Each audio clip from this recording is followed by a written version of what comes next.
Today is 4/28/2024. It is 12:34 p.m. This is my wife, Linda Ryan. She's been in the hospital now since the 18th. She came in on the 18th for a nephrectomy. The next 3 days she spent getting up out of bed, walking around, even took her downstairs outside, and she was getting healthy and getting a lot better. Then they came in at about almost the end of the third day. They tried to pull that drain they left in. It caused her horrific pain. They tried to pull it 1, 2, 3, 4 times, 5 times, twisted on it. She spent the next 2 days going downhill. And then they took a CT scan, said that her bowel was perforated, tore.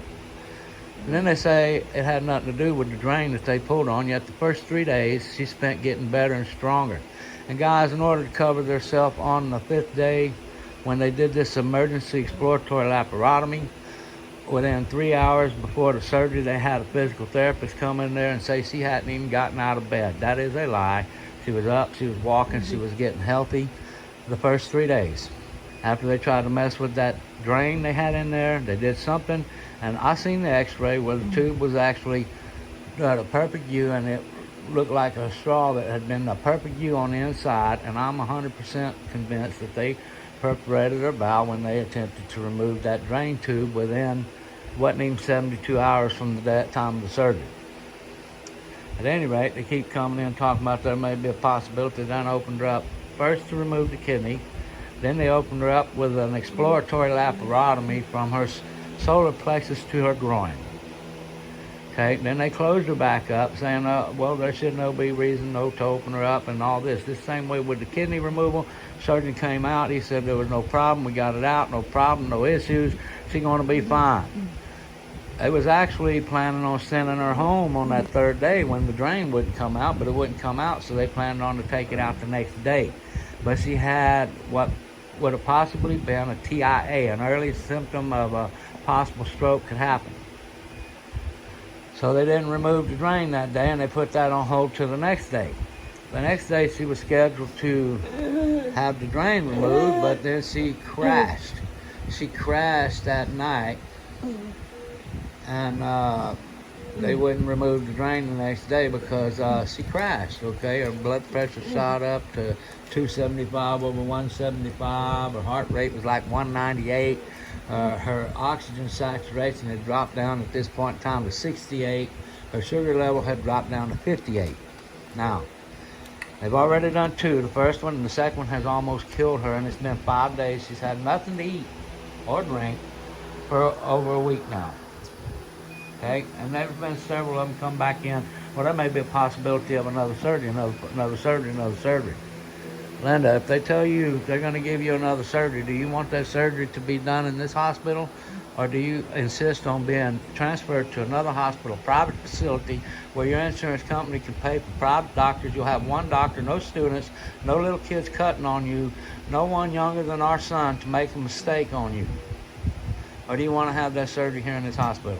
Not having another surgery. What? Speak up.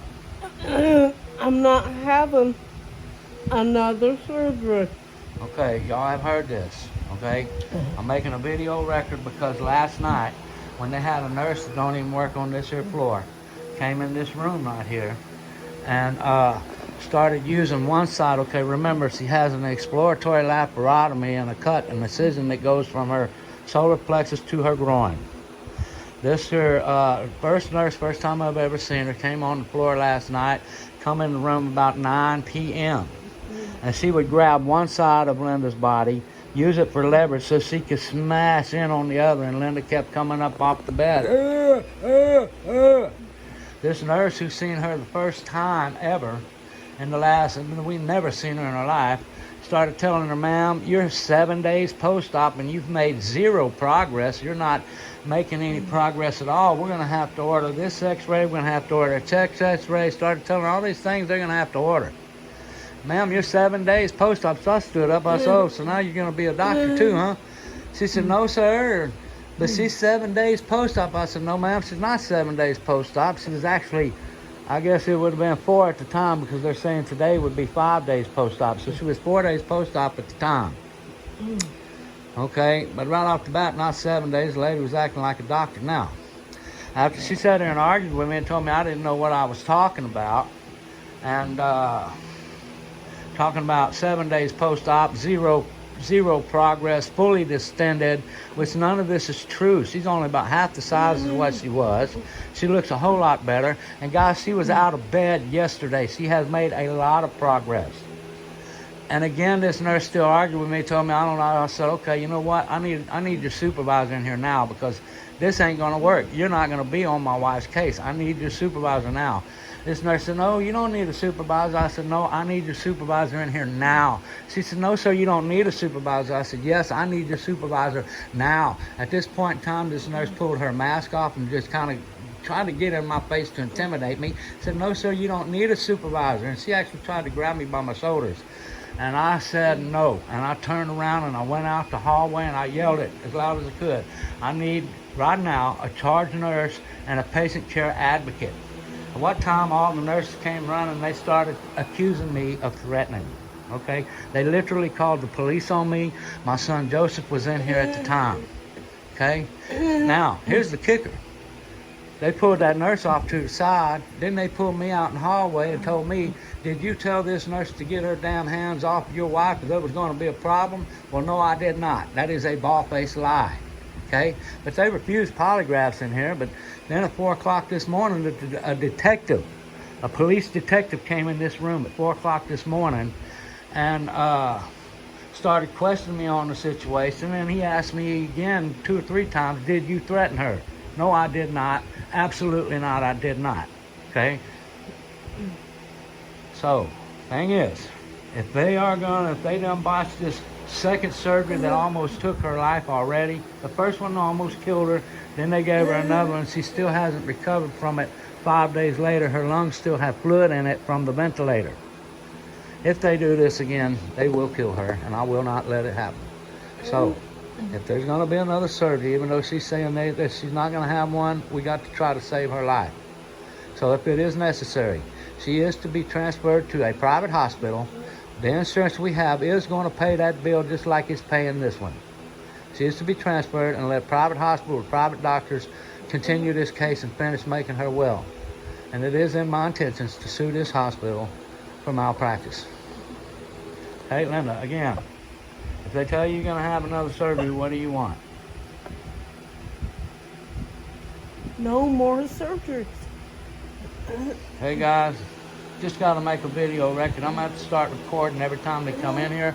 I've been respectful not to record none of these doctors or nurses, but from now on, because of everything that's been taking place, whether they like it or not, they're going to start being filmed every time they come in here.